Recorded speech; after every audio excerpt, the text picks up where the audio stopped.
Hello everyone.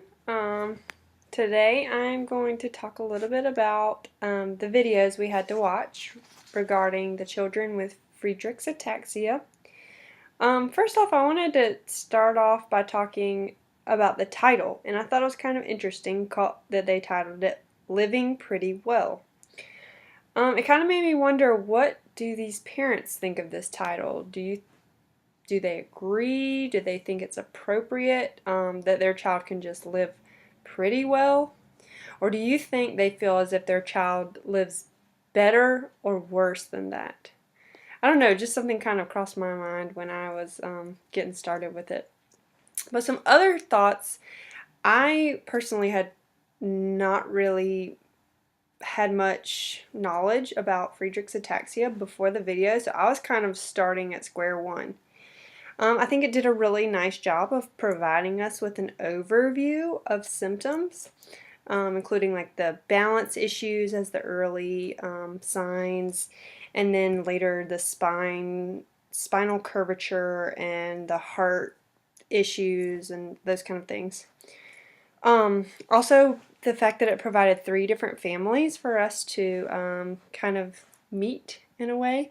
With all different stories and offering very different perspectives, I thought was really, really helpful. As I watched, I really couldn't help but think about how tough this must be as a parent or as a family member of a child with this diagnosis. I just think these families are so strong, and the first 2 were, there was no, it was only a single mom or parent in the videos, and I wondered if this was, if this mom was raising the child by herself, children in this case, by herself, and I thought that was even more challenging to do that alone.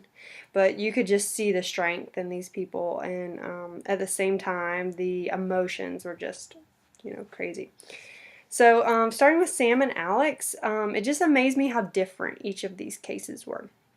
Alex presents with more difficulties, like at the time of this video or interview, and that she has more of the heart problems that mentioned rapid heartbeat and pretty significant spinal curvature that's actually already been fixed once.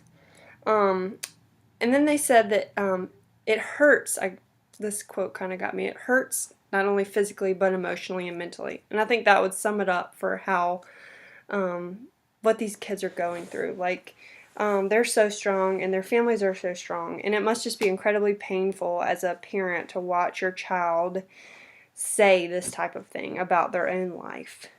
And this mother was clearly amazing support for her daughters. As for the twins, there wasn't as much background on them, but yet again, the mother exhibited incredible strength. As some other people mentioned in their videos about the organ donation, I thought that was an incredibly noble thing to do and so selfless. And it's really neat that she's already getting to see some of the difference she's made in the research and already making some strides just based on her and other families offering their child's organs for research.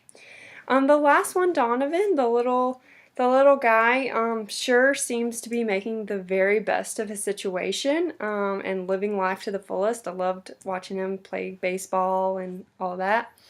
And I did wonder about if this was their only child, and kind of crossed my mind about thinking, what would it be like to decide, do we want to have any more children? Because I found on the National Institute of Neurological Disorders and Stroke that if the parents are both carriers of this gene, then there's a 1 in 4 chance that the child will present with Friedrich's ataxia, which I thought was extremely scary. Now that it's good that they know it, but it's still tough as a parent to think about that. As for assessment and treatment, the video with Alex going to the speech therapist did give some insight into the type of assessment you would start with for this disease and evaluating its progression. It seems like it would be hard to assess and treat because of the various ways it can present itself and the various speed of the progression. But I think this is pretty typical of any kind of degenerative disorder in the populations that we work with. I did notice that the Fried text mentioned that Friedrich's ataxia can present in both a pure ataxic form or a mixed dysarthria. More specifically, it said an ataxic spastic type of mixed dysarthria. But regardless, I think as a clinician, we're treating the symptoms. So might look like increasing breath support or improving preciseness of articulation.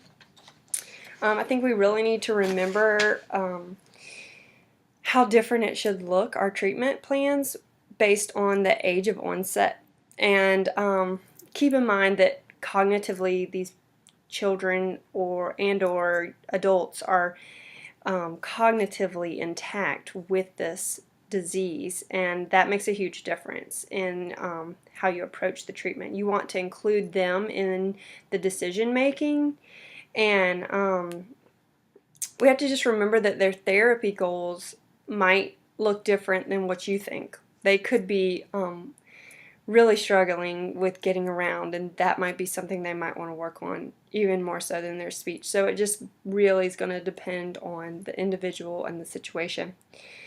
Also, it kind of made me think about the clients or the population with ALS and how like that is progressive as well, and I think oftentimes pretty quickly that communication and other parts of the body begin to suffer.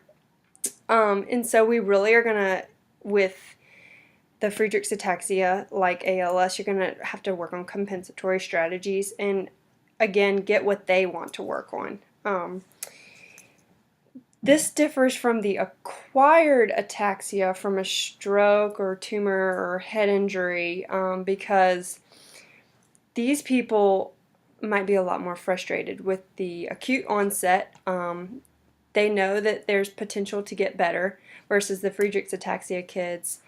They are they're going to get progressively worse, and they probably know that, or at least their families definitely know that.